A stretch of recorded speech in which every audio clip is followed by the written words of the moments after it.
ఇప్పుడు చూడండి, దేవుడు ఒక్కడే, కానీ అందరికీ ఒకే టైప్ రిజల్ట్ లేదు. చూడు, అదే దేవుడు, కానీ ఇక్కడ ఇంతమంది జీవితాల్లో, కొంతమంది జీవితంలో కొన్ని కార్యాలు జరిగినాయి, కొంతమంది జీవితంలో గొప్ప కార్యాలు జరిగినాయి, కొంతమంది జీవితంలో మహాకార్యాలు జరిగినాయి. దోషం ఎక్కడుంది? ఆయన దగ్గర ఉందా, మన దగ్గర ఉందా? నదిదేం తప్పు లేదండి, మనం వేసిన పైపుదే సమస్య అని ఈజీగా అర్థమైద్దని నదితో పోల్చి చెప్పానండి. అర్థమైందా?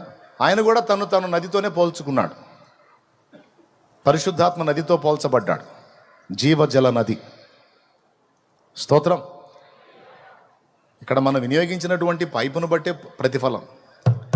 అందుకే ముందు చెప్పాను, తమ దేవునిని ఎరుగువారు బలము కలిగి గొప్ప కార్యములు చేయుదురు. నీ దేవుడు అసమాన ధీరుడు, సర్వశక్తి గల దేవుడు. దేన్నైనా సాధించడానికి నీకు శక్తినివ్వగల దేవుడు.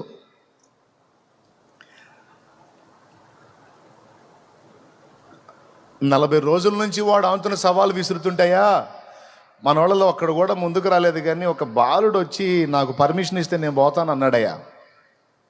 బాలుడా తీసారండి, వచ్చి నిలబడ్డాడు, గొర్రెలు కాసుకునే కర్ర చేతిలో పెట్టుకొని. బాలుడు చూసి, ఒరే నాయన, నువ్వు పోతావా వాడి మీదకి, ఆ గొలియాత్ మీదకి? వాడు ఎంత పొడుగున్నాడో తెలుసా? టేప్ పెట్టి కొలిస్తే 11-12 అడుగులు వస్తాడు వాడు. నువ్వు చూస్తే మొత్తం 5 అడుగులు కూడా లేవు. నువ్వు బాలుడివి, ముక్కు పచ్చలారలేదు, నీకేం తెలుసు యుద్ధం? నువ్వేం పోరాడుతావు వానితో? నీ వల్ల కాదు నాయన అన్నాడు. వెంటనే ఈ బాలుడు ఏమన్నాడో తెలుసా? సార్, వాడెంత పొడవు ఉన్నాడో, వాడెంత లావు ఉన్నాడో, వాడెంత ఎత్తరో, వాడెంత యుద్ధంలో నైపుణ్యం కలిగి ఉన్నాడో, వాడిది ఎన్ని సంవత్సరాల సీనియారిటీయో నేను ఎరగను. అవన్నీ నేను తెలుసుకోవాల్సిన అవసరం నాకు తెలియదు, నాకు అవసరం లేదు. వాడు ఏందో తెలుసుకోవాల్సిన అవసరం నాకు లేదు. నేను ఒకటి ఎరుగుదును, నేను నమ్మిన వాడు సర్వశక్తి గల దేవుడు. నేను ఆశ్రయించిన వాడు అసమాన ధీరుడు. ఆయనకి నేను ఎవరిని సమానునిగా చేయలేను. సామాన్యుడు కాదు నేను నమ్మినాడు. ఎట్లా చెబుతున్నావు రా అయ్యాను? ఏ అనుభవంతో చెబుతున్నావు అంటే, వాడేంది సార్, వాడు నా మీదకి ఒకసారి సింహం వచ్చింది సార్. సింహం గొర్రెలు కాస్తుంటే అడవిలో నేను ముద్దుగా సంతోషించి ముద్దాడుకునే గొర్రె పిల్లను పట్టుకొని పోయింది. అది పైకి చూసా, అయ్యా అని బలమిచ్చాడు, పోయి పడ్డా, దాన్ని నోటిని చీల్చి నా గొర్రె పిల్లను కాపాడుకున్నాను సార్ నేను. నాకు బలం ఇచ్చాడు. సింహం ఎక్కడ, నేనెక్కడ సార్? కానీ ఎలా సాధ్యమైంది? బలము నాది కాదు, నా దేవుడిచ్చాడో. దాన్ని బట్టి నేను ఈ కార్యం చేయగలిగాను. ఎలుగుబంటిని అంతే చేయగలిగాను. మీరు పర్మిషన్ ఇస్తే వాడి సంగతి కూడా చూసి వస్తాను సార్. మరి వాడు చండాలంగా మాట్లాడుతున్నాడు దేవుణ్ణి. ఇంకా నోరు ఎల్లబెట్టాడు సౌలు. ఇంకేం చెబుతాడు? దేవుని గురించి చెప్పాడు.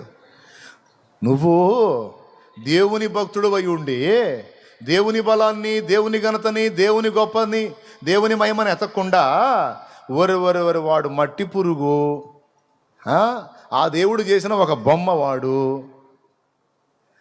ఇంత పొడుగున్నాడు, ఇంతలా ఉన్నాడు, ఇంత వెడల్పు ఉన్నాడు, వాడి ఈట ఇంత పొడుగు ఉంది, వాడంతా నువ్వు వాడిని ఎరిగావేమి సార్?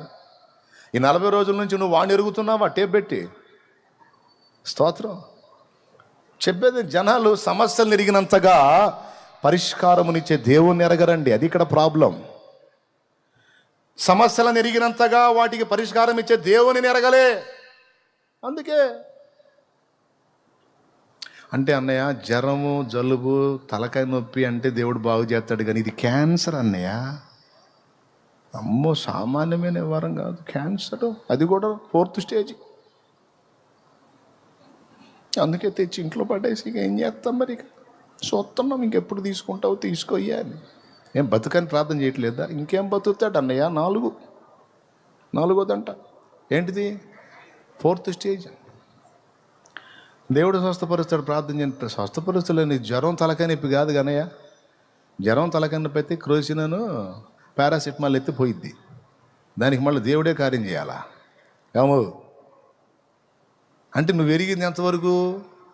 యేసు ప్రభు తుమ్ములు, దగ్గులు, జలుబులు స్వస్థపరిచే దేవుడు. క్యాన్సర్లకి ఇంకా పెద్ద జబ్బులకి ఆయన పనికి రాడు. ఎందుకంటే అంత పవర్ లేదు ఆయనకి. ఆయన జలుబులు అజీర్ణం మాత్రలు కానీ చెప్పినట్టు అజీర్ణం మాత్రలు అమ్మేవాళ్ళు పాపం రోడ్డు అప్పుడు పొద్దున్నే వస్తారు. సొంటి, సునాముకి, రేవల చిన్ని, పిప్పళ్ళు, వస, వైలవంగాకు, నల్లకాసు, కురంజివాము, కలస పాపడ, వాంపాలు, వాంపు, సుగంధ పాల ఏళ్లతో తయారు చేయబడిన బేబీస్ ఒక విరోచన మాత్రలు.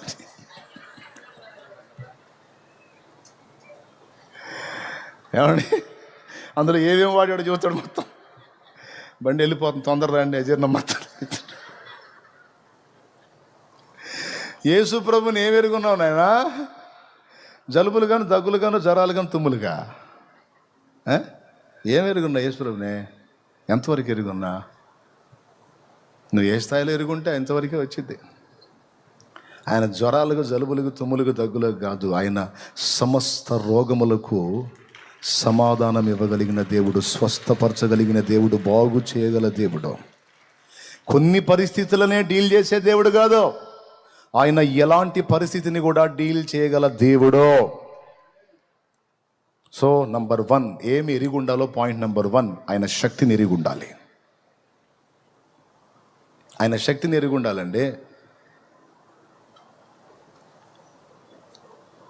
నువ్వెంతో ప్రేమించే నీ ఆత్మీయులు నిద్రించారా? మృతి నొందారా? గుర్తుపెట్టుకో, ఒక మాట చెప్తున్నాను. ఒకవేళ నీ వాళ్ళను కోల్పోయిన నీ వాళ్ళని కోల్పోయినందుకు నీ గుండె వేదనతో అల్లాడిపోతుంటుంది, మమతను బట్టి, మమకారాన్ని బట్టి. ఈ కోటాలకి ప్రకటించిన తర్వాత ఒక ఫ్యామిలీ దూర ప్రాంతం నుంచి రెడీ అవుతున్నారట ఇక్కడికి రావడానికి. కోటాలకి అంతా రెడీ అయ్యి ఇంటి నుంచి బయటికి వచ్చారట. ఎవరైతే వెళ్ళాలి అక్కడ కూటానికి వెళ్ళాలి, సన్నిధికి వెళ్ళాలని ఇంటి యజమానుడు హడావుడి చేశాడో, ఆయన ఈ సన్నిధి కాదు ఆ సన్నిధికి పిలువబడ్డాడు అకస్మాత్తుగా. వినండి, పిలువబడ్డాడు. ఆశ్చర్యపోయారు, ఏంటిది చిత్రంగా వెళ్ళిపోయాడేంది దేవుని దగ్గరికి. ఇప్పుడు ఏం చేయాలి? ఇక్కడికి రావాలని తొందర పెట్టింది ఆయన, హడావుడి చేసింది ఆయన. తీరా బయలుదేరినప్పుడే వెళ్ళిపోయాడు. వాళ్ళు ఏం చేశారు తెలుసా? ఫ్యామిలీ ఆయన కార్యక్రమాన్ని ఆయనకి చేసి ఈ సన్నిధికి రావాలని తప్పించాడు దేవుడు, డైరెక్ట్గా ఆ సన్నిధికి తీసుకున్నాడు. ఆయనకు సమయం వచ్చింది, ఆయన ఆ సన్నిధికి వెళ్ళిపోయాడు. మళ్ళా సమయం వచ్చింది, అక్కడి నుండి తిరిగి వస్తాడు, ఆయనే తీసుకొని వస్తాడు. ఎవరైతే పిలిచాడో ఆయనే తీసుకొని వస్తాడు. కానీ మనల్ని అందరినీ త్వరపెట్టాడు కదా సన్నిధికి పోవాలని, కాబట్టి మనం వెళ్ళిపోదాం కోటాలకని ఆయన కార్యక్రమాన్ని అలా ముగించి ఇలాగ బండికి వచ్చేసారండి. ఇక్కడే ఉన్నారు వాళ్ళు. నాకు మైండ్ పోయింది ఆ విషయం చెప్తే. ఎంత కాన్ఫిడెన్స్, దేవుని వాక్యం పట్ల ఎంత నమ్మిక. కోల్పోయినటువంటి తమ ఇంటి పెద్దని సామాన్యంగా మర్చిపోలేరు. కానీ దైవ వాక్యం పట్ల వారికి ఉన్న విశ్వాసం ఎంత గొప్పదంటే, ఎక్కడికి పోయాడు? యాడికి పోయాడు? నరకానికి ఏమన్నా పోయాడా? పాతాళానికి పోయాడా? పరిశుద్ధుల విశ్రమ స్థానమైన పరదైసుకు వెళ్ళాడు. ఇంకా కొద్ది కాలంలో రెండవ రాకడ జరగబోతుంది. అప్పుడు ప్రభువునందుండి నిద్రించిన వారినందరినీ ప్రభు ఆయనతో కూడా వెంట పెట్టుకొని వస్తాడు అనే వాగ్దానం ఉంది కదా. వస్తాడు కదా. గుర్తుపెట్టుకో, ఈరోజు ఇక్కడ కూర్చున్న వారందరికీ చెప్తున్నాను, నీవెంతో ప్రేమించే నీ వారిని, నీ కన్న బిడ్డ కావచ్చు, కట్టుకున్నవారు కావచ్చు, నిన్ను కన్నవారు కావచ్చు, తోడబుట్టినవారు కావచ్చు, కొంతమంది కోల్పోయి వారి విషయమే దుఃఖాక్రాంతులై ఉన్నారు. నీతో మాట్లాడుతున్నాడు దేవుడు. నేను కోల్పోయాను, మిస్ అయ్యాను, అయ్యో అని నీ హృదయంలో జ్ఞాపకం వచ్చినప్పుడల్లా ఏడుస్తున్నావు చూడు. నా కుమారి, నా కుమారుడా, ఒక రోజు వస్తుంది, నువ్వు ఎంత ఏడ్చి ప్రలాపించావో వారందరినీ నీ ముందు నిలబెడతాను, నీకు శాశ్వతంగా అప్పగిస్తాను. నమ్మితే కూడా కొడు నమ్మితే కొడు గట్టిగా, నీకు శాశ్వతంగా అప్పగిస్తా. ఆ రోజు అడుగుతాడు, తెగ సణిగావుగా, తెగ గొణిగావుగా, నాకు అన్యాయం చేశావు అని కొన్ని రోజులు ప్రార్థన కూడా చేయలేదుగా. ఇదిగో ఇంక తిను, వెళ్ళవయా, నీకోసం మామూలు తగాదాళ్ళ ఏమా,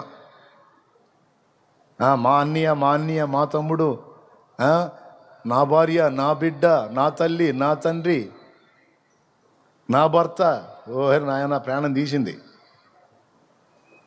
నేను గ్రంథంలో రాయించి పెట్టాగా, నేను మళ్ళీ మొత్తాన్ని కలుపుతానని, తాత్కాలికమేనని చెప్పాగా, మొత్తం కలుస్తారని చెప్పాగా, నమ్మవా? ఇప్పుడు చూడు అంటే, ప్రభువా ఇట్ట అనుకోలేదు ప్రభువా, లేకపోతే నేను ఎందుకు ఏడుతా తండ్రి, స్తోత్రం చెప్పేదాన్ని. అంటే వింటా ఉన్నా కానీ నమ్మకం కుదరలేదు నాయన. అంటే నువ్వంటే చచ్చిపోయి లేచావు కానీ అందరినీ లేపుతావంటే ఇంటానే ఉన్నా కానీ నమ్మకం కుదరలేదు. ఇప్పుడు అర్థమైంది తండ్రి, నిజంగానే లేపావుగా నాయన, నువ్వు మావులోడు కాదు, ఎర్రముఖం బో, ఎర్రముఖం వేసుకొని బాగా మాట్లాడుతున్నావు బో ఇక ఏం తింటావు తిను. మా అమ్మో, మా అమ్మ, మా నాన్నో, మా నాన్న, మా తమ్ముడో, మా తమ్ముడు, మా అక్కో, మా అక్క, మా అన్నో, నా బిడ్డో, బిడ్డగో, నీ బిడ్డ చూడు భద్రంగా ఉన్నాడు, నేను చెప్పాగా. అంటే నమ్మకం కుదరలేదు యేసయ్య. పిచ్చిదన్న, చూసి నమ్మిన వారి కన్నా చూడక నమ్మిన వారు ధన్యులు. ఎన్ని వచనాలు రాయించి పెట్టానో, ఎన్ని వచనాలు రాయించి పెట్టానో తెలియదన్న శక్తి. నేను లేవటమే కాదు, మృతిని గెలిచి నా యందు విశ్వసించిన వారందరినీ లేపుదును. నీ ఇంటి వస్తువులను నీవు లెక్క చూచుకొనగా ఏది తక్కువ కాదు. అదిగో వాగ్దానం అది. నేను నిన్ను ఆశీర్వదించేదను, నీకేమీ తక్కువ కాదు.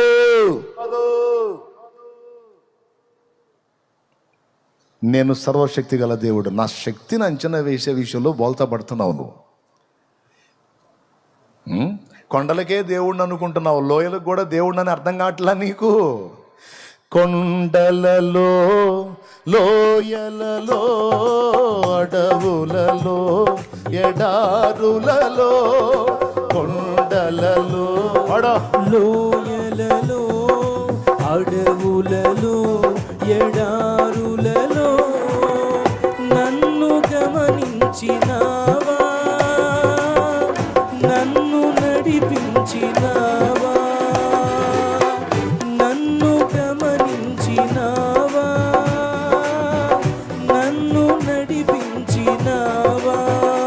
యేసయ్యా పాడు, యేసయ్యా, యేసయ్యా, యేసయ్యా. నిన్నే నిన్నే నే కొలుతునయ్యా, నీవే నీవే నా రాజువయ్యా. యేసయ్యా, యేసయ్యా, యేసయ్యా, యేసయ్యా, యేసయ్యా, యేసయ్యా, యేసయ్యా, యేసయ్యా. నిన్నే నిన్నే నే కొలుతునయ్యా, నీవే నీవే నా రాజువయ్యా. కొండలకే దేవుడా, లోయల్లో శక్తి లేదా? లోయల్లో కూడా దేవుడే. కొండ మీద ఆయన బలం పనిచేసిద్ది, లోయలో కూడా ఆయన బలం పనిచేసిద్ది. బిడ్డలారా, ఎంతమందికి తేటగా అర్థమవుతుంది? రాత్రే చెప్పాను, ఏదైనా క్లారిటీ ఉండాలి మ్యాటర్లో అని. స్పష్టంగానే అర్థమవుతుందా లేకపోతే ఏదో అంటారా? నిజంగా అర్థమైతే రెండు చేతులు ఎత్తి స్తోత్రం చెప్పండి. మరి ఇంత స్పష్టంగా చెబితే కూడా అర్థం కాకపోతే ఇక మెంటల్ హాస్పిటల్లో చూపించుకోవాలా? చెప్పండి, ఇప్పుడు దేవుడిని ఎట్లా ఎరుగుదురు? మీరు ఎట్లా ఎరుగుదురు? రాత్రి చెప్పాడుగా సాల్మోన్ అన్న, ఎక్కడికి ఏం చేస్తాడు? పెంకుల్లోంచి ఎత్తాడైంది, వేసాడుగా. మరి కిరాణా సామాను కాదు, కిరాణా కొట్టు షాపు ఓనర్నే తీసుకొచ్చి పెట్టి మొత్తం స్టోర్ మొత్తం తెచ్చి ఇంట్లో పెట్టాడు ఆయన. ప్రార్థన, ఆయన శక్తి నీవు ఎరిగినట్లయితే ప్రతి దానికి మోకాళ్ళ మీదకి వెళ్తావు నువ్వు. మోకాళ్ళ మీదకి వెళ్ళి ఆయన శక్తిని ఆశ్రయిస్తూ ఉంటావు. కానీ ఈరోజు మన పరిస్థితి చూడు, బిల్డప్ ఏమో భక్తులు, శక్తిని ఆశ్రయించేది లేదు, ఏమీ లేదు. నేను కాదండి, అంత్య దినాలు ఎట్టనే ఉంటారని తిమోతికి రాశాడు పౌలు. 2 తిమోతి 3:5 పైకి భక్తి గల వారి వలె ఉండి దాని శక్తిని ఆశ్రయించిన వారు నయ్యుందురు. సేవకులైన, విశ్వాసులైన, పరిచారకులైన ఎవరైనా శక్తిహీనులు. ఎందుకు శక్తిహీనులు? దేవుడు బలవంతుడు, మరి మీరెందుకు శక్తిహీనులు? ఆయన ఆశ్రయించినందున, ఆయనను అడగనందున. ఆయన అన్నీ క్లియర్గా చెప్పాడండి, మనకే మైండ్ పనిచేయదు. ఇప్పుడు నాకు తెలిసి ఆయన ఏందో నాకు కొంత అర్థమయ్యాడు. ఆయన ఏది, తన శక్తి విషయంలో నాకు ఒక అంచనా ఉంది. ఆ అంచనాను బట్టి నేను ప్రతిదానికి నేను నేర్చుకున్నది ఏంటంటే, మోకాళ్ళ మీదకి వెళ్ళి ఆయన మీద ఆధారపడటం, ఏ పనికి పూనుకున్న ముందు ఆయన సన్నిధిని వెతుక్కోవటం. ఇప్పుడు ఇక్కడ ప్రసంగం చేయాలి, నా జ్ఞానం ఉందిలే, ఒక వచనం తీసుకొని చెప్పేస్తానని దాని మీద ఆధారపడి రావచ్చు. కానీ నాకు తెలుసు, నా జ్ఞానం మీద ఆధారపడి ఇక్కడికి వచ్చి ఓవర్ యాక్షన్ చేస్తే అంత బుస్ అయిద్దని నాకు తెలుసు. అట్లా చాలాసార్లు నాకు పాఠం నేర్పాడు. ఓహర్ నాయన, ఏ పాట అయినా అలాగ అలవోకగా అలాగా అని ఊదేనో అని ఎచ్చులు పడి వచ్చా ఇంటికాడ నుంచి. కొన్నిసార్లు స్టేజీల మీద అక్కడక్కడ కరెక్ట్గా బలిపీఠం ఎక్కి పాట మొదలు పెట్టగానే అనిపోయింది. ఎరా మంచి గాయకుడి కదరా, పాడు. అర్థమైంది, బాయే, ఏం బాయే. అప్పటి నుంచి ఎంత గాయకుడినైనా నా గానాల మీద నాకు నమ్మకం లేదు, నా ఉపదేశాల మీద, నా తెలివి మీద నాకు కాదు. పోయి మోకాళ్ళు, అయ్యా నువ్వు చేస్తే కార్యం, పాట అయినా, మాట అయినా, పుస్తకమైనా, ఎందులోైనా జీవం నువ్వు నింపితే అది ప్రజల్ని తాగుతుంది, బ్రతుకులు బాగుపడతాయి, హృదయాలు మారిపోతాయి. తండ్రి నువ్వు కదులు, నువ్వు కార్యం చేయి. ప్రార్థన చేత తడపబడని ప్రసంగాలు నిస్తేజమై, నిర్వీర్యమై, అవి ఎందుకు కొరగానివై ఉంటాయి. వినేవాడికి కాసేపు టైంపాస్ అవుతుందేమో కానీ ఎలాంటి ప్రభావాన్ని కలిగి ఉండవు. అవి వాక్చాతుర్యంతో కూడినవి. వాక్చాతుర్యాలు ఆత్మల్ని కదిలించలేవు. వాక్చాతుర్యం కాదు, వాక్శక్తి కావాలి. వాక్శక్తి కావాలంటే ఆ శక్తిని దేవుడే ఆ వాక్కులో నింపాలంటే దేవుణ్ణి ఆశ్రయించాలి. కాబట్టి ప్రియులారా, శక్తిని ఎరిగిన వాడు ఏం చేస్తాడు? ఎంత పనికైనా సరే చాలిన వాడు దేవుడు. ఆయన శక్తి నాకు తెలుసు అన్నాడు. అరణ్య యాత్రలోన నా దాగు చోటు నీవే, నా నీటి ఊట నీవే అనుకుంటా ఆయన మీద ఆనుకోవటానికి పోతాడు. ఆ పని చేయకుండా బైబిల్ తీసుకొని మనం ఒట్టిగా తిరిగితే ప్రయోజనం ఏముంది? అది. కాబట్టి ప్రియులారా, దేవుని శక్తిని ఎరిగి ఉండాలండి. మీరు ఎలా ఎరుగుంటారో అంతే దొరికింది మీకు. దేవుడు బలవంతుడే, కానీ ఆయన ఏ పరిధిలో నువ్వు ఎరిగి ఉంటావో, ఏ అంచనాలతో ఆయన విషయంలో ఉంటావో అంతే లభించింది. సముద్రము ఆయన కాళ్ళ కింద ఉంది, నీళ్ల మీద నడుస్తున్నాడు. అబ్బా నా దేవుడు, నా ప్రభువా, నేను కూడా నడుస్తా అన్నాడు. నడువయ్యా అన్నాడు, నడిచాడు. కొంచెం నడిచిన తర్వాత అలా గాలి అలం లేపినప్పుడు, భయమ్మో ఇంతలో గాలి వస్తుంది అన్నాడు. ఇప్పుడు ప్రభు కంటే గాలి గొప్పది అనుకున్నాడు, టాపీమని మునిగిపోయాడు. మునిగిపోయేటప్పుడు ఇప్పుడు గాలో గాలో అనలా, ప్రభువా చేయిచ్చు లేపాడు. అల్ప విశ్వాసి, ఎందుకు సందేహపడ్డు? ఇంతవరకు నడిపించిన నా శక్తి నన్ను చేరిందాకా నడిపించదని ఎందుకు అనుకున్నావు? నీ విశ్వాసమే నిన్ను నీట నడిపించింది, నీ అల్ప విశ్వాసమే నిన్ను నీట ముంచింది. నా దగ్గర శక్తిహీనత లేదు నా కుమారుడా. నీవు నన్ను ఎలా ఎరిగి ఉన్నావో అలానే రిజల్ట్ ఉంటుంది. లోపం ఏదైనా ఉంటే నీలో ఉంటుంది, నాలో లేదు. ఈ మధ్యాహ్నం వేళ ఈ చివరి కూటంలో మీ అందరికీ ప్రేమతో తెలియజేస్తున్నాను. ఒకసారి ఆలోచించండి, పరిశీలించండి. దేవుణ్ణి ఎలా ఎరుగున్నారు? కొన్నిటికే దేవుడా? సజీవులకే దేవుడా? మృతులకు దేవుడు కాదా? ఆయన మృతులకు కూడా, సజీవులకు దేవుడు, లోయలలో దేవుడు, కొండలలో జ్వరము, జగ్గు, జలుబు వీటికి కాదు. మానవ జాతిని పీడిస్తున్న సకల బలహీనతలకు ఆయన దేవుడే. ప్రతి వ్యాధిని అనుంది లేఖనంలో, ప్రతి వ్యాధిని ఆయన స్వస్థపరచగలడు. ప్రతి వ్యాధిని, ప్రతి విధమైన వ్యాధిని ఆయన స్వస్థపరచుచూ సంచరించెను. కొంతమంది వస్తారు, గట్టి ప్రయోగం జరిగింది అన్నయ్య నా మీద. ఏం ప్రయోగం? గట్టి ప్రయోగం జరిగిందంట. మంచి పనోడు అంట, మామూలు మాంత్రికుడు కాదంట, బ్లాక్ మ్యాజిక్ అంట, టాటా మ్యాజిక్ లాగా బ్లాక్ మ్యాజిక్. అస్సలు ఏం చేశారు నా మీద చేస్తే, మరి నీకు తోడై ఉన్నాడు అంటే అదేందో ఏదో శక్తి అంట అన్నయ్య. ఆ శక్తిని వదిలాడంట అసలు నా మీదకి. అంటే నాకు ఎందుకు చెబుతున్నాడో తెలుసా? ఆ శక్తి యేసుప్రభుని మించిన శక్తి అని నేను కూడా వాయమ్మ అంతలా శక్తి, అట్టయితే కట్టమే అని నేను అనాలని. నేనంటే నిజంగా పోతాడు అడ్రస్ లేకుండా. లేఖనం ఏం చెప్తుంది? సమస్త శక్తుల మీద అధికారము గలవాడాయన అని రాస్తుంది. నువ్వు ఏ మంత్రగాడి గురించి చెబుతావు, ఏ మాంత్రికుల శక్తి గురించి చెబుతావో, ఏ తాంత్రిక శక్తుల గురించి చెబుతావు, దేని గురించి చెబుతావు, వాటన్నిటికీ పైన ఉన్నవాడు ఆయన. ఆయన పేరే ఉన్నవాడు, అన్నిటికీ పైన ఉన్నవాడు, ఆదిలో ఉన్నవాడు, అంతంలో ఉన్నవాడు. మళ్ళీ మొదలెత్తడం ఎందుకులే, పైన ఉన్నాడు.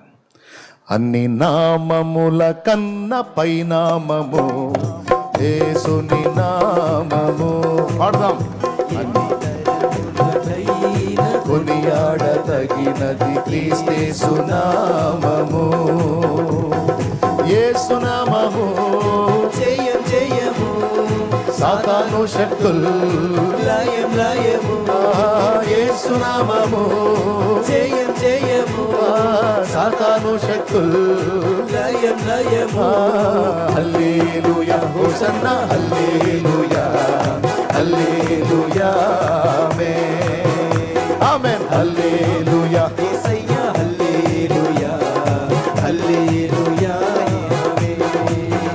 అన్ని నామముల కన్న పైనామము యేసుని నామము. స్తోత్రం. నిన్ను పీడించే జబ్బుకు ఒక పేరు ఉంటుందిగా, నిన్ను ఏడిపించే పై అధికారికి ఒక పేరు ఉంటుందిగా, నువ్వు ఎదుర్కొన్న సమస్యలకు ఒక పేరు ఉంటుందిగా. అన్ని పేర్లకు పైనున్న పేరట యేసయ్య పేరు. అది దేవుని వాక్యం. అంటే అన్న పెద్ద శక్తి అన్నా. ఏం శక్తి నాయన? అదేదో శక్తి, మహాశక్తి అంట. యేసయ్యను కూడా మించిపోయే శక్తి. సృష్టికర్తే ఆయన, ఆయన్ని మించి శక్తి ఆయన ఎట్ట చేస్తాడు నాకు అర్థం కాలేదు. సమస్తము ఆయన పాదాల కింద ఉన్నాయి, సమస్తము ఆయనకు సేవ చేస్తున్నాయి అని ఉంది కీర్తనల్లో. అర్థమైందా? మంత్రగాళ్ళకు భయపడదామా? మాంత్రికులకు భయపడదామా? నేను చెప్పిపోయాడు పెద్ద ఆయన, ఇట్లాంటి ప్రయోగాలు చేసేమన్న సామాన్ని ఇంటి ముందుకు వేస్తే శుభ్రంగా వండుకొని తిను. నిజంగా డౌటే లేదు. ఏ సునామాల్లో మైండ్ పోవాలి అవతలోడికి. శుభ్రంగా నిమ్మకాయలు ఎండుమిరకాయలు అయితే మొత్తం కలిపి పులిహార చేసుకున్నారంట వాడు. జోక్ కాదు, నిజంగా. శక్తుల మీదకి, దయ్యాలన్నిటి మీదకి నంబర్ 1లో ఉన్నవాడు సైతాన్. అయితే ఆ సైతానికే పడు రాలుగొట్టినోడు యేసయ్య. అన్నిటి మీద పైన ఉన్నాడు సైతాన్ గాడైతే వాడిని తన్నినోడు యేసయ్య. ఇప్పుడు ఇంకా వాడిని మించింది ఏముంది? వాడి పని అయిపోయింది. కాబట్టి బిడ్డలారా, ఏదో మాటలంటే మాటలుగా, నిజంగా హృదయంలో ఉండాలి ఆ విశ్వాసం. నేను నమ్మిన వానిని ఎరుగుదును, సిగ్గుపడనెన్నడు. నేను నమ్మిన వానిని ఎరుగుదును, సిగ్గుపడనెన్నడు. సిగ్గుపడనెన్నడు. నన్ను బలపరచువాని యందే సమస్తము నే చేయగలను. నేను వాని యందే సమస్తము నే చేయగలను. నేను నమ్మిన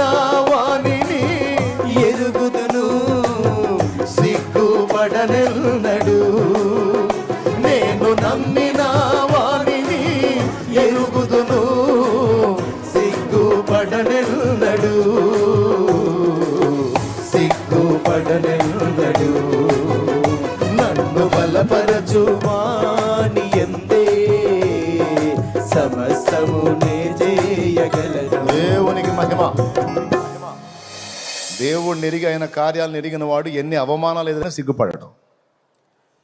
ఎదురయ్యే అవమానాలను బట్టి ఎంజాయ్ చేస్తాడు. అనండ్రా, ఇంకా ఎగతాళి చేయండిరా, చెయ్యాలా, మీరు చెయ్యాలా, మీరు అనాలా, ఆయన వినాలా, అప్పుడు న్యాయం చేయాలా. చేయండి, ఎగతాళి చేయండి, హేళన చేయండి, ఏ విధంగానైనా చేయండి. నీ తోటి స్టూడెంట్స్ నిన్ను ఎగతాళి చేశారా, వేస్ట్ ఫెలో, వీడు వేస్ట్ గాడు, వీడట్లా, వీడిట్లా, ఓకే అనండ్రా, మీరు అనాలా. ఈ అవమానాలన్నీ నాకు తగలాలా, ఇవన్నీ నా దేవుడు వినాలా. మీకు తెలుసా, ఇందాక పాడా, నిషేధింపబడిన రాయి మూలకు తలరాయి అని. స్తోత్రం. దావీదు అనాలి. దావీదుని ఏమన్నారు? గొలియాతుని చంపితే ఏమి ఇస్తారని అడిగితే వాడు పోయి నేరుగా పెద్దన్నకి చెప్పాడు. దావీదు వాళ్ళ అన్నకి. వాళ్ళ అన్న పిలిచి ఏమన్నాడు? రే ఇట్రా, వేళ్ళంత లేవు నువ్వు, వాడి మీద యుద్ధం చేస్తావు నువ్వు పోయే, నీకు గర్వం రా, నువ్వు నీ బతుకు నువ్వు కొట్ట. ఖచ్చితంగా ఇంతకంటే ఫోర్స్గానే ఉంటాడు. ఎందుకంటే టెన్షన్ కాదు మరి. పొరపాటున యుద్ధానికి పోయి ఏమన్నా అయిపోతే వాళ్ళ నాన్న ఏమంటాడు? ఎస్ఐ, అరే పెద్దోడా, నీకన్నా మైండ్ ఉండొద్దంటారా? వాడు పిల్లోడు తెలిసి తెలియక వాడు ఏదో పోతానంటే నువ్వే నిద్రమోఖమే పనికి మాలోడు అనడు. అందుకని ఎక్కడ దావీదు పోతాడు అని ఏమన్నాడు తెలుసా? తిట్టాడు దావీదుని. తండ్రి అంటాడో అనడం అన్నది సంగతి పక్కన పెడితే అసలు ముందే దావీదు అంటే నచ్చదు. ఎందుకు నచ్చదో తెలుసా? ఎప్పటి నుంచి నచ్చదో తెలుసా? అన్నలందరి ముందు నిలబెట్టి సమూయేలు వచ్చి తైలం పోసాడుగా, అప్పటి నుంచి పెద్ద పోటుగాడు వీడు. నేను పనికి రాలేదంటే రెండోవాడు పనికిరాడు, మూడోవాడు పనికిరాడు, నాలుగోవాడు పనికిరాడు, ఐదోవాడు పనికిరాడు, ఆరోడు. ఈడు పెద్ద మొనగాడు, ఈడు గొర్రెలు కాసుకునేవాడు. వీడి కత్తి పట్టం తెలుసు, వీడికి పెద్ద రాజు అంటే ఈ రాజు. ఇలాంటి అగస్టాలు ఉన్నందుకే వాళ్ళు పక్కకు నెట్టాడు దేవుడు. దేవునికి స్తోత్రం. దీనుడు దావీదు అవమానపరిచాడు అంతమంది జనంలో. అక్కడ ఎగతాళి చేశాడు. నువ్వు పిల్లోడిలాగుండు, ఏందిరా నీవు చేసేదే, ఏంది నీకు చేత అయింది, పెద్ద మొనగాళ్ళలాగా, నీ బతుకేందిరా, నీ కెపాసిటీ ఎంత, ఏంటి నీ పొజిషన్ ఏంటి? అవమానం. ఇక్కడ ఈయన అవమానపరిచాడని రాజు దగ్గర పోతే అక్కడ సౌలు, వాడు అంత పొడుగు అంతలావు, నువ్వు పిల్లోడు అని ఆయన ఎగతాళి చేశాడు. అవమానాలు. ఏంద్ర సోదరులాగా ఉన్నారు. నేనేదో నా బలాన్ని చూసుకొని పోతున్నట్టు ఫీల్ అవుతున్నారు. నేను ఆయన మీద అనుకున్నానని గ్రహించరే మీ గుడ్డోళ్ళు. సరే అనండి అనండి అనండి అనండి అని అన్న మాటలన్నిటిని బట్టి కృంగిపోయి దిగులేసుకొని నిద్ర పట్టక నిద్ర మాత్రల మింగల, మానసిక రోగులు మింగే మాత్రల మింగల. ఆయన వైపు చూశాడు. ఏంటన్నాడు? పట్టించుకోదా మాటలు అన్నాడు. వాళ్ళు అంతే అంటారు, నువ్వు వెళ్ళు అన్నాడు. నువ్వు నేను నీకు తోడై ఉన్నాను అన్నాడు. అయిపోయింది. పోయాడు, శత్రువుని కూల్చాడు. కూల్చిన తర్వాత ఏమని ఉంటాడు పెద్దన్న? ఒకసారి చెప్పండి. జనమంతా పోయి దావీదును పైకెత్తి హడావిడి చేస్తుంటే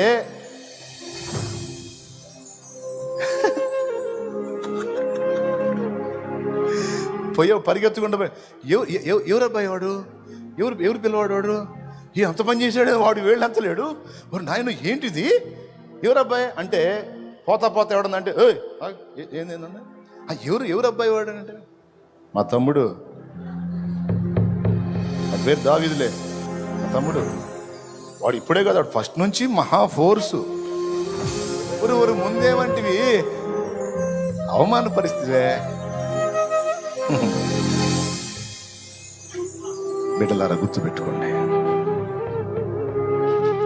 అవమానపరిచేవాడు అవమానపరుస్తున్నాడు, కృంగిపోతున్నావా? అనుకున్న కార్యం జరగలేదని దిగులు పడిపోయావా? ఎటుపోయినా చేత్కారాలు తిరస్కారాలే. ఎంతకాలం ఈ బతుకు అనుకుంటున్నావా? పలుగాకి లోకం నిందించిన ఏకాకి వై నీరు రోధించిన, పలుగాకి లోకం నిందించిన ఏకాకి వై నీరు రోధించిన, అవమాన పర్వాలు ముగిసేను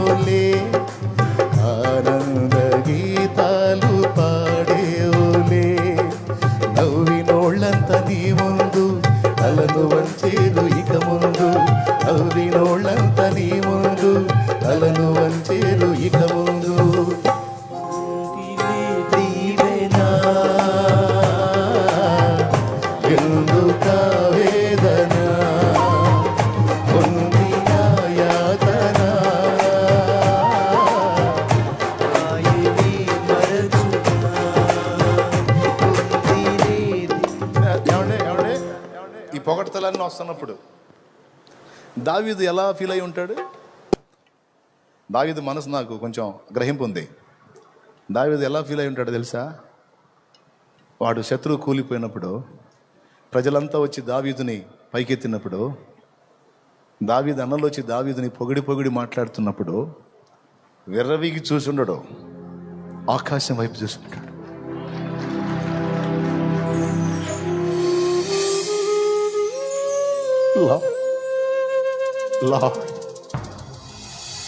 ప్రభువా, ఇది నీదే, ఈ విజయం నాది కాదు, నీదే.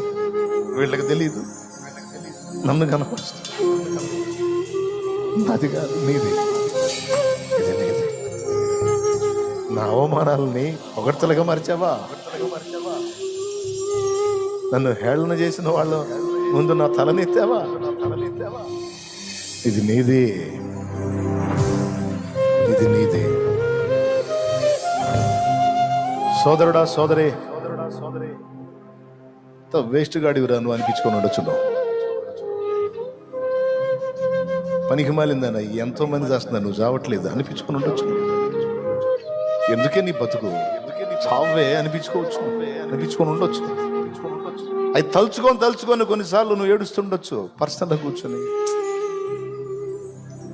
కొంతమంది నిన్ను అసోదరుడు, పెద్ద సోదరుడు, పనికిరాడు, వీడు ఊరకపోయేవాడు, వీడికి తెలివి లేదు, పాడు లేదు, ఎక్కడోళ్ళు చూడు, ఏడోళ్ళు చూడు, ఈడు చూడు, బతుకు చూడు అనిపించు. ఆ మాటలు గుర్తు చేసుకొని ఎవరు అర్థం చేసుకోవట్లేదు, తల ఓ మాట పొడుస్తున్నారు ఏంద్రా ఈ మాటలతో చంపుతున్నారు నన్ను. ఏడ్చుండొచ్చు. కానీ ఒక్క మాట చెప్పని, నన్ను ఈ మాటలన్నీ నీ గుండెల్లో ఉన్న వేదనంతా నా తండ్రి చూస్తున్నాడు. ఆయన దీనుల దేవుడు, ఆయన దీనుల దేవుడు. గుర్తుపెట్టుకో తమ్ముడు, చెప్తున్నా ఈరోజు ఇంతమంది సమూహానికి చెప్తున్నా, ఎవరు ఎలాంటి అనుభవాల్లో కృంగిపోయి, కుమిలిపోయి, నలిగిపోయి, విసిగిపోయి ఉన్నారో. కొంతమంది అయితే ఈ మాటల గాయాలకి చచ్చిపోతే బాగుండని ఆత్మహత్య ఆలోచన చేయబోయిన వాళ్ళు కూడా ఉన్నారు, ప్రయత్నించిన వాళ్ళు కూడా ఉన్నారు. ఒక్క మాట నన్ను చెప్పనివ్వండి, ప్రాణం తీసుకుంటావు ఏం ఒరిగితే, చచ్చిపోతావు ఏం ఒరిగితే, లేకపోతే వాళ్ళ మీద తిరుగుబాటు చేసి వాళ్ళని తిరిగి తిడతావు ఏం ఒరిగితే, ఏం కలత చెందద్దు. మౌనంగా ఆయన వైపు చూడు, ఆయన వైపే చూడు. ఆయన నిన్ను పైకెత్తిందాక, ఆయన నిన్ను ఎత్తి పట్టిందాక అట్లా ఓపికగా దీనుడివై కాచుకో. అనే మాటలన్నీ అననే, విను విను విను విను విను విను స్తోత్రం చెప్పు, స్తోత్రం చెప్పు, స్తోత్రం చెప్పు.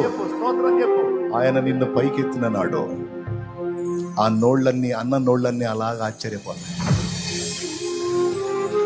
నోళ్ళు ఎళ్ళబెడతాయి. ఇది వేస్ట్ గాడు అనుకున్నావు ఏందిరా ఇంత పొజిషన్లోకి వెళ్ళాడు, ఇది ఒట్టోడు అనుకున్నావు ఏందిరా వీడు ఇంత ఘనకార్యాన్ని సాధించాడని. దేవుడిని ఎడల చూపేటువంటి కార్యాలను బట్టి వాళ్ళ నోళ్ళు మూతబడతాయి, వాళ్ళ తలలు దించుతాయి. ఎంతమందికి విశ్వాసం ఉంది? కహాని చెబుతున్నానా? భక్తులు అలా చేయలేదన్నా తండ్రి.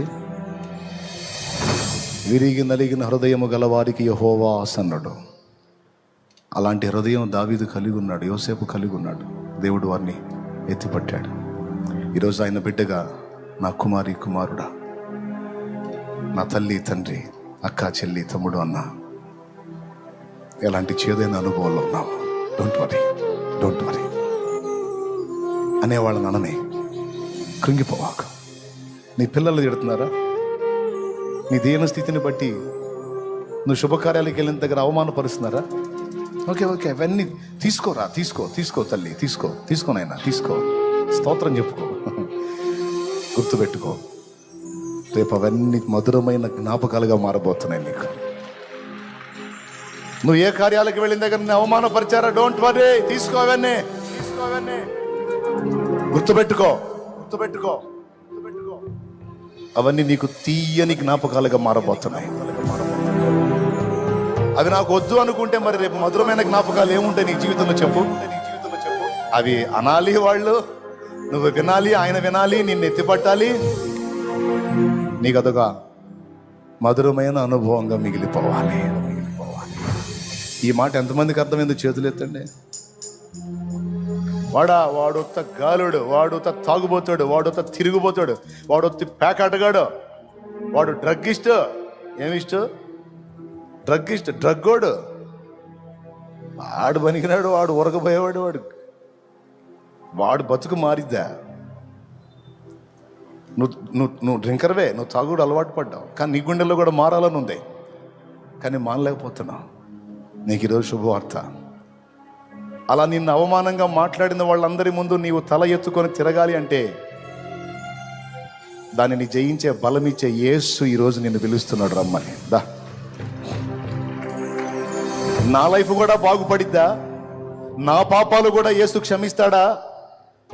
నన్ను కూడా ఆశీర్వదిస్తాడా? నాకు కూడా బెటర్ లైఫ్ ఉందా?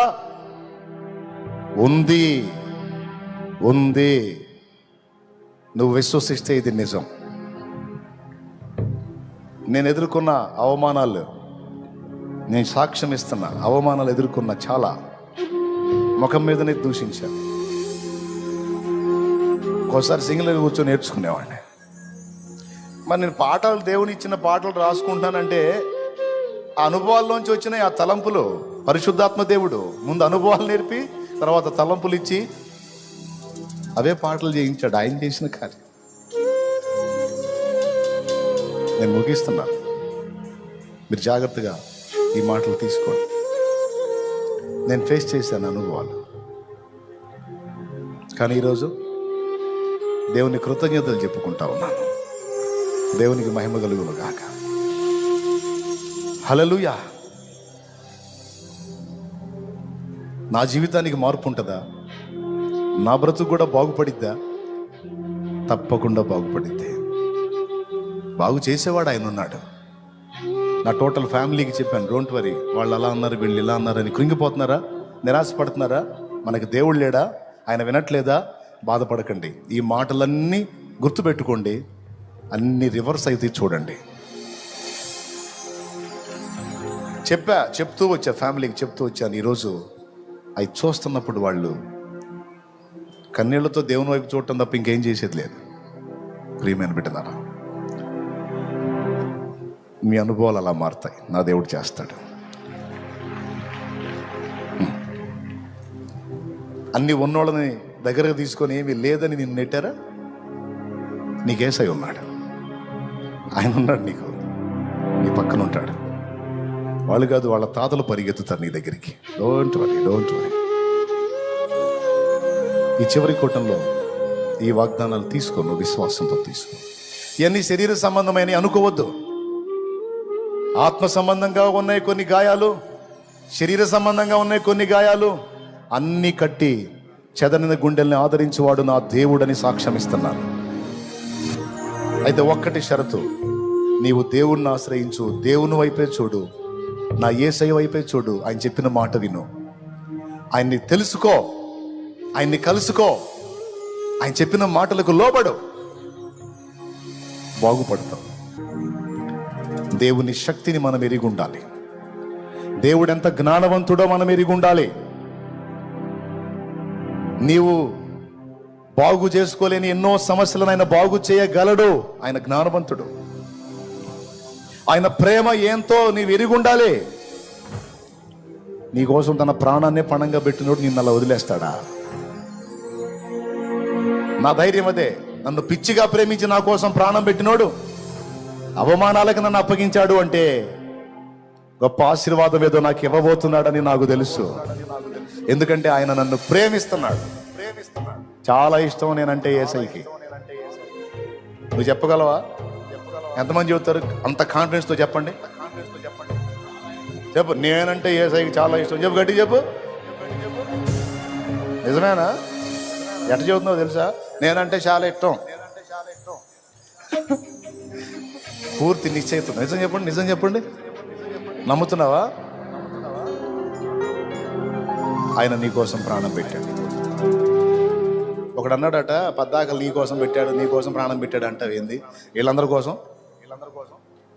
కోసం పెట్టలేదా? నా ఒక్కడి కోసం పెట్టాడు అన్నాడట.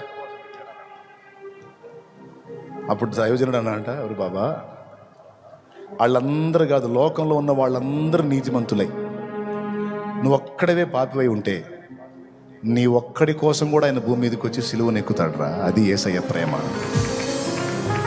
అదిరా యేసయ్య ప్రేమ. దేవునికి స్తోత్రం. మొన్న ఒక దైవజనుడు అంటున్నాడు, పల్లె మాట, ముత్యాల ముత్యం ముత్యం లాంటి మాట అన్నాడు. తృప్తి కలిగింది నాకు.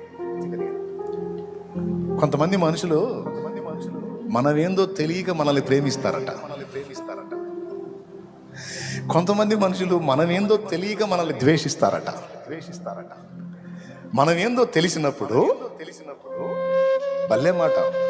కొంతమంది మనమేందో తెలియక ప్రేమిస్తారట. మనమేందో తెలిస్తే ప్రేమించరు.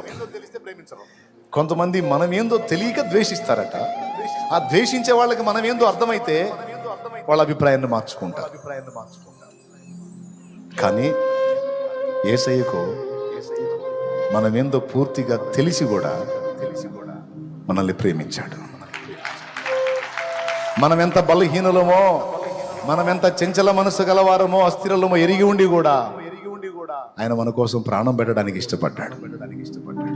భలే అనిపించింది నాకు అన్నమాట. తెలియక కొంతమంది ప్రేమిస్తారు, కానీ మన బలహీనమని తెలిసి కూడా యేసు మనల్ని ప్రేమించాడు. ఇంత ప్రేమించే దేవుడు నీకు తోడై ఉంటే నిన్ను వదిలిపెడతాడా? పిచ్చిదానా, అయ్యా, నిన్ను వదిలిపెడతాడా? వదలడు.